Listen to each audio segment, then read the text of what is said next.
signatures are just confusing me. Am I right? We Yes. will figure that out because also the names are sort of switched out. All right, now much better. We'll figure that out. It's actually RSG. We're 90% close to accurate. Yeah, we're 90% close to accurate. So that means RSG is actually the ones Yes. taking that Faramis. Yes, so it's again a clear decision by Pacbet. Yeah, and this feels like an Omega first 2 picks. So with the Masha, they can pick up the Toms again. Oh, there it is. Of course, it was left open. The Beatrix is going to the hands of Kelra, and RSG just like that in a snap, quickly picking up the Esmeralda again. Nats did a great job of at least in the early game, the first few minutes, actually made Renjo struggle in lane. And of course, Demon Kite on the Karina, a very standard, great jungler pick. Yeah, and I'm going to be so excited to see 2 signature picks already on the side of Omega this early on. I wouldn't be surprised if we get to see another Selena on the side of Etumax, or even a Savior pickup that you said is still open right now in the first picking phase rather. Omega could bring out a 3-headed dragon, wow. but looks like he has something new for us. The Sicilian from the captain himself. This is not really something new. It's something that he has played before, but not really something that we remember when we talk about Etumax. One thing I am worried about, given the early Sicilian and one of the few Sicilians you will get through in Season 10, I feel already that Sicilian's going to be a hot commodity here, is the fact that you're already committing to an expensive draft in the first phase. You need to put gold on Beatrix, you need to put gold on Sicilian. Now that means the other half, the last phase of Omega's draft is going to be super cheap. Much like in game number 1. So they're going to have to say, okay, Chaklu, you're going to have to end up with a budget hero. Etumax, you have the gold on you this time. What's Rising going to get? Tam's just still out there. There's the Eve ban. Omega, though, yes, because of the adjustments to the Sicilian, his early game scaling was sort of nerfed, understandably so. So he's really more of a mid-game, you'll really feel his impact, or bad impact to be. Nice. His claws. His claws Is also. it actually claw damage? Since that's what I like about Beatrix. I also realized that, yes, she does need items, but not as much as the other junglers. Hence why she's so popular. Gold lane. Marksman. Gold lane. Marksman. Yeah, correct. Because of the sniper and the shotgun. She's So- basically 2 or 3 heroes in one. Exactly. Would you say that the N in Nibiru means for newbie gun? Yeah. Nah, I'm kidding, you know. I will agree with you, Woomy. Okay. No take backsies. No takebacks here, but you know, Nibiru said what you said. You said Nibiru what is you perhaps the most easiest gun to use for Beatrix, but if you really want to reach the level of someone like Emmons, someone like Kilra, yeah. you need to be able to play that shotgun and sniper, the Renner and the Wesker. Yeah. We're still waiting for Bennett to make a showing. at Any least Bennett users out there in the pro chat? play. The only real time I ever see Bennett is when teams are defending on the brink of defeat and they have to clear waves. Yeah. Or maybe an objective team fight potentially. Any Bennett Like fans in the everyone's chat? No. No Bennett Okay, fans? No okay. Bennett fans? Okay. I am so sorry, Bennett. We hope to see a buff for Bennett soon. But honestly Hashtag buff speaking, Bennett. hashtag buff Bennett. Bennett. If you do hashtag buff Bennett, it's not going to make any sense because Beatrix is already strong right now. We're surprised she wasn't touched at all in the last True. match. Okay. So on the side of Omega, they pick up the Grok yet again. Great clearance, great source of information. The Grok might struggle just a little bit on that Faramis, but they nerfed his healing a little bit. Yeah. So as long as Omega are there to follow up the knockups from Chaknu, it should be good. Now the response here for RSG, they still need... I wonder if they're going to make this actually a position for Faramis instead of a roam. If it's light or aqua. Yeah, so they can actually pick up a roam here. They didn't ban the Atlas, so they might be grouping a lot together. Akai is still gone. Boys. Okay. Something tells me here that it is going to be a roamer, a mid lane, I meant, Paramis, because of the fact that you want to give Aqua some range. And if you make it a roaming Paramis, that means Aqua has to lean in on it. So now they go off of Aqua. They go off Aqua and Nats. Sorry, Aqua and Light. So now with the lineup that we saw here on the side of RSG, Omega, safe pick, they pick up the Toms. It's going to be a battle now more of positioning, because if Omega aren't careful and they check a little bit too late a shrub, they're just going to get hooked by Light. And RSG will love to play around the hook.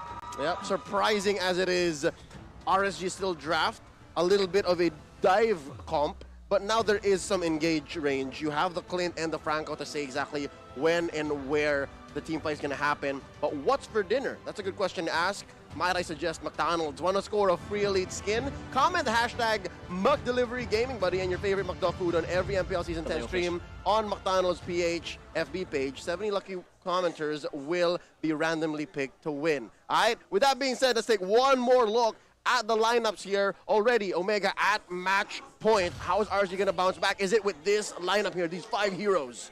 Let's see, because this lineup coming in from RSG gives a lot of, let's say, early to mid-game power spike with a late-game, let's just say a little bit of late-game spice through that Clint. But then again, early to mid-game is going to be so important for RSG.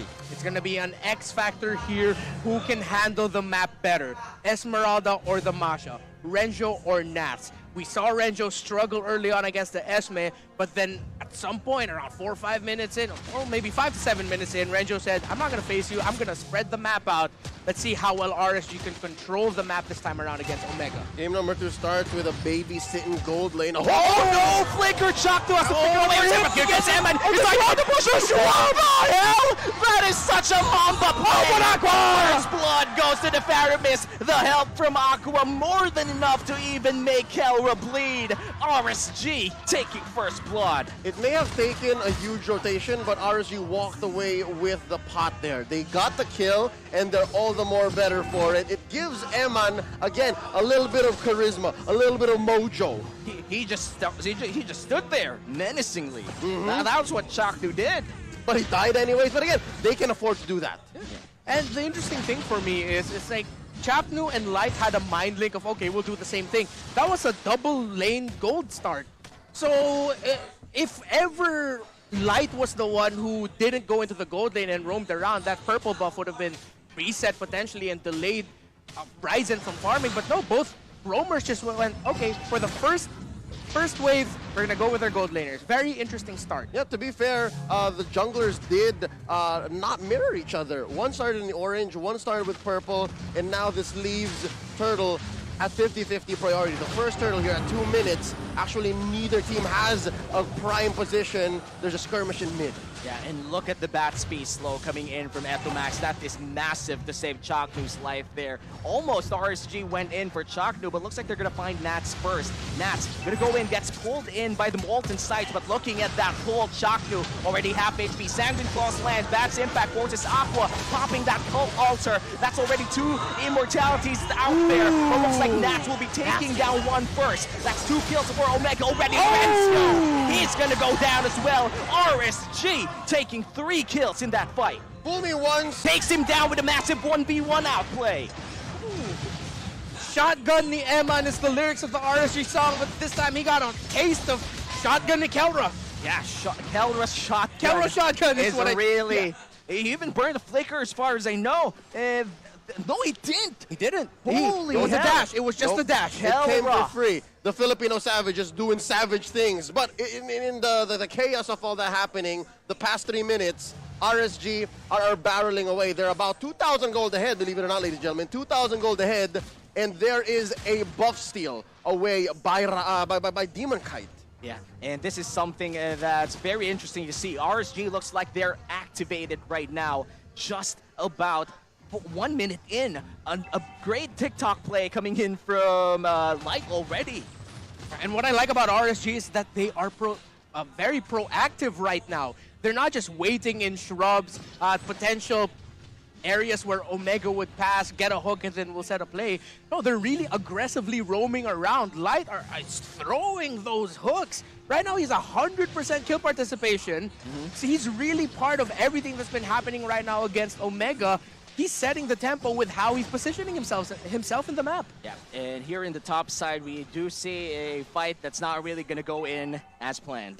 Again, it goes to Omega's benefit if this game goes a little slower. Yes. So they understand the assignment here. They know what needs to happen. RSG are going to continue to force the issue. Chaknu getting a little better at dodging those hooks. Light is still on point, though. It has to be. If Omega can't slow this down, as you said, Leo, it's going to be really hard for Omega to sweep RSG. And RSG right now, they're on a rampage. Light is just going wherever Chaknu is. A great block there on the snipe by Kelra, making sure Emma doesn't take any damage. But, oh, this is an aggressive move by Omega.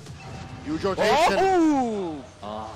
Almost a big play here coming in from the Mamba. Flickers are burnt though, and they're gonna try to continue this siege as the Turtle will be taken down here by Demon Kite. Half HP on the Turtle, that's 2 people on the side of RSG. Oh, the look at the hook on the Filipino Savage. Goodbye to you. That's the Turtle and a kill for He RSG. gets squished. Those huge rotations by Omega eventually are going to bite them in the behind. I feel like they're at 50-50 right now. They're of two minds. Do we buy time or do we buy gold and resources for the Filipino Savage so we can get items and eventually buy that half of the map for us?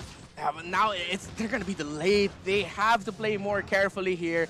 Chaknu has to find a way to not be so read like a book, like an open book by Light. Because Light is just seeing wherever he's going. That information is key because Omega needs Chaknu to help set things up. See, Light even already has that feeling there. If he threw a hook right now, of course he didn't, but if he threw it then, Chaknu would have gotten caught out. And to think, a couple of years ago, this was but a dream come true for Light.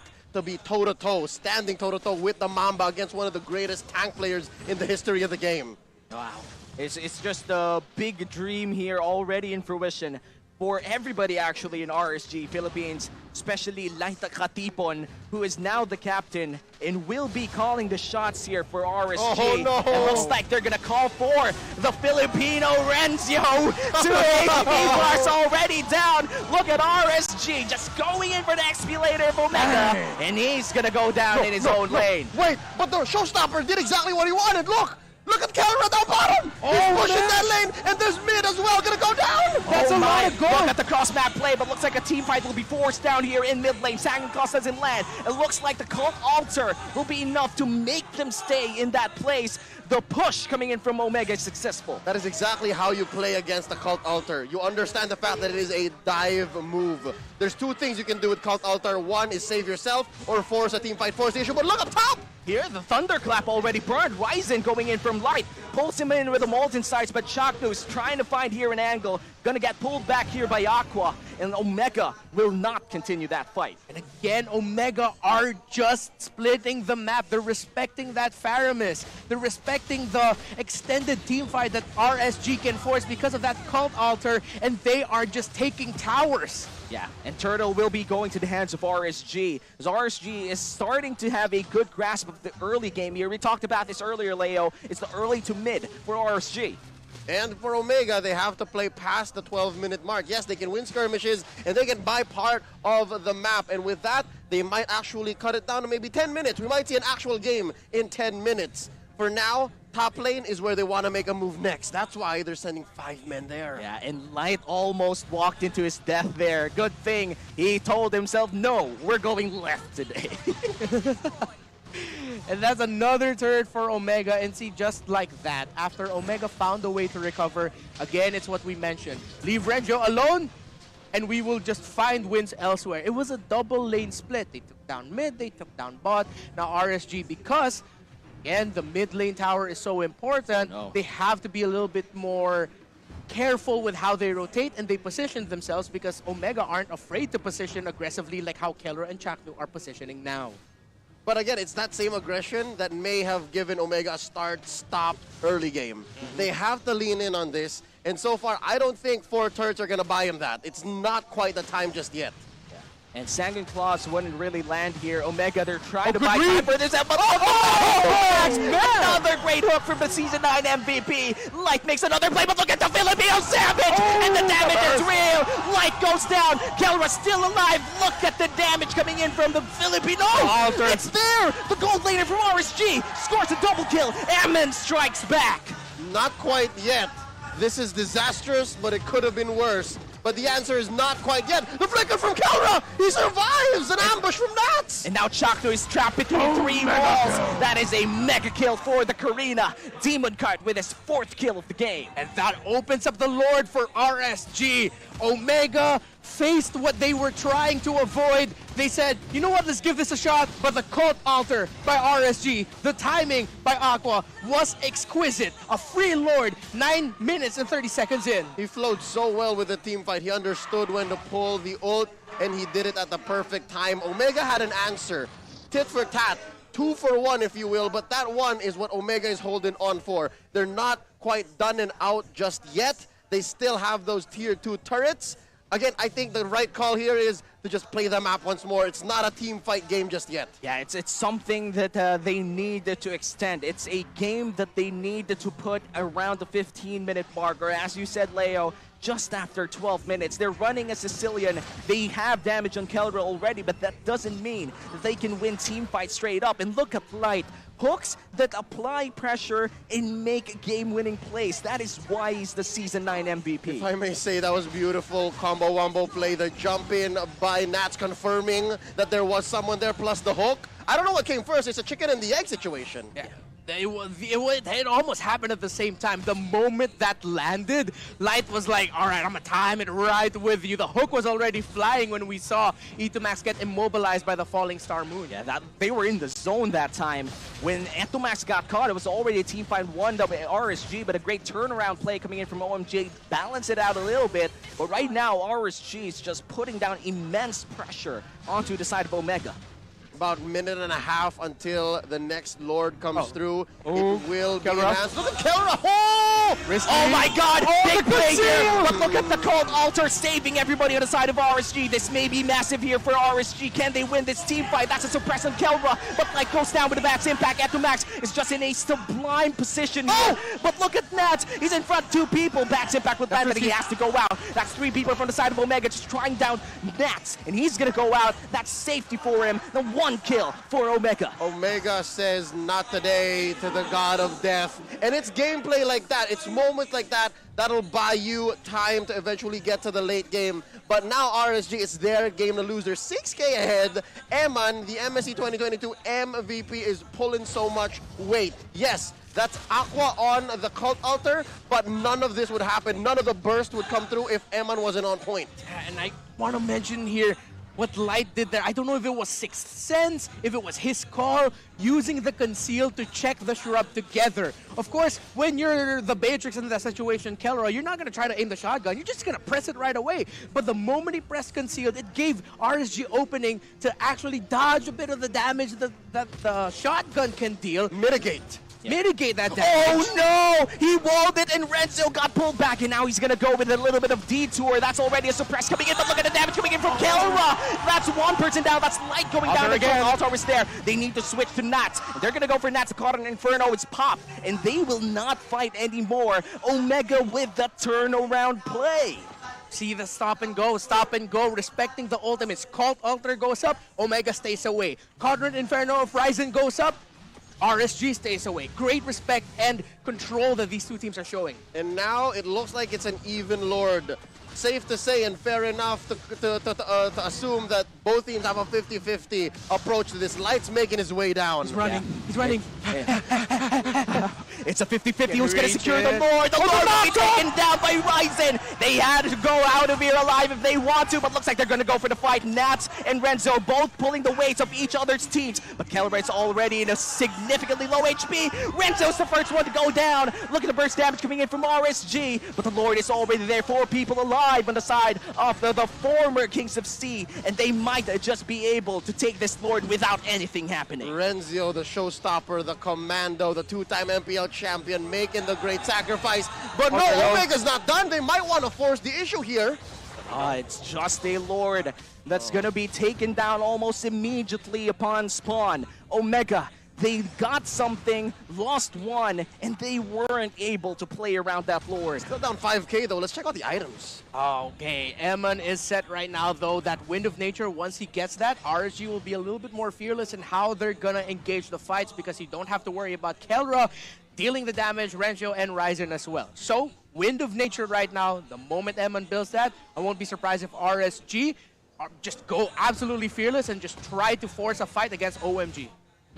I am really excited to see whether or not RSG could force another team fight here, because the last time they tried to do so, the counterattack coming in from Omega just deleted Light almost immediately. The problem with the Franco, especially if you go aggressive, is you also put yourself in danger.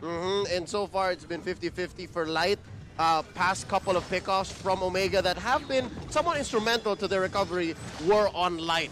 So with that being said, this could be a lethal face check. Demon Kite spots Chaknu, not quite just yet. Both teams understand that a wipeout at this point could be the game ender. And I'm saying that not just for RSG, but even for Omega. Yeah, this is a, I think, veteran leadership on both sides. Even if you could say that RSG is way younger, they are playing to the par of champions that they are. Oh, they are. They're definitely not just in MPL Philippines, but on the world stage. And that's their next mission. They want to prove that they are worthy of being the best in the world, going on to M4, but that's neither here nor there. We're at the beginning, we're at the starting point of MPL Season 10, and it looks like OMG have gone back, they've reset very well. I think the fact that they're letting the waves come through and they're sticking as 5 shows that it's very clear for them what the 15-minute mark means. Yeah, and it's great that RSG continuously apply the pressure in every lane, because now Renjo doesn't have a lot of room to work with in terms of splitting the map and apply pressure like that.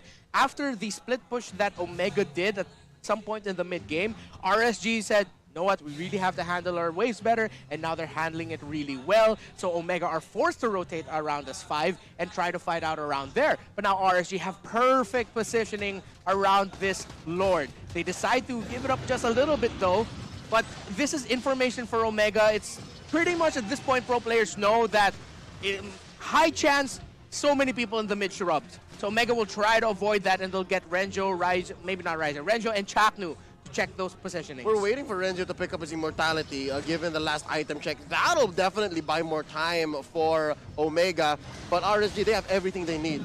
All of it. Look at even Aqua, dude, he has an immortality. Yeah, and immortalities are so important at this phase of the game.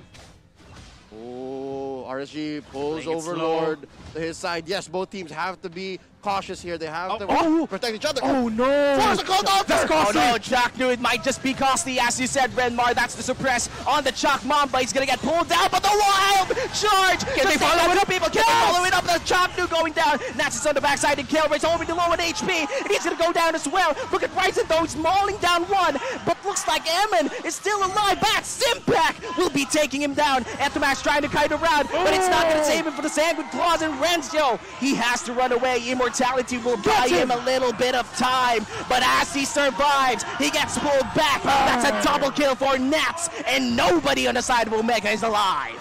5 seconds, still the Mamba. Can he alone defend? That is the big question. That's going to be the top lane taken down. Inhibitor going to go. I do believe we still have a ball game. Yeah. A Faramis, a Franco, and an Esmeralda walked into a base.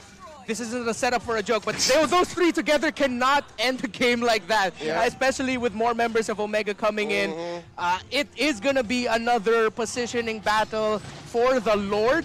As we look back at that instant replay, what are we looking at exactly here? Oh, this, that knock-up that we sort of missed out a little bit. They just couldn't follow it right in time. But also, the question is about the sustainability that RSG had. They had a lot of sustainability there. So, of course, even if they got caught, they still were ready and had the tools for a round 2 extended team fight. Yeah, and now they're going to start here, the Luminous Lord of the game, an 18-minute Lord. This is going to be extremely crucial here for Omega. The Bat's impact damage is already online. Chaknu is in a great position, and Kelrel, very aggressive one. Meanwhile, RSG will be the ones. He's going to go for light. And he's going to take down the Season 9 MVP. The Filipino Savage goes in, and Chaknu, he smells blood. The Mamba! Oh, man, stun! The Bat's impact destroys one. Eman is gone, and now the Cold Altar will only buy them time. Demon Kite will ask to go back here. Aqua, he's going to die as well. That's 3 people down for the side of RSG, and Nats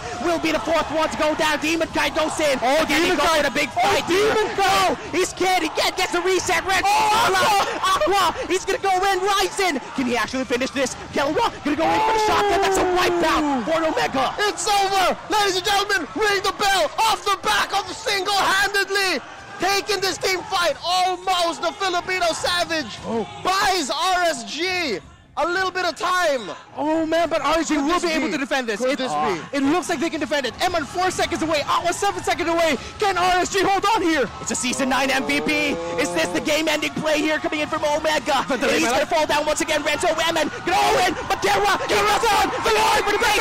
Omega sweeps RSG. We open Season 10 with an upset victory. Season after season,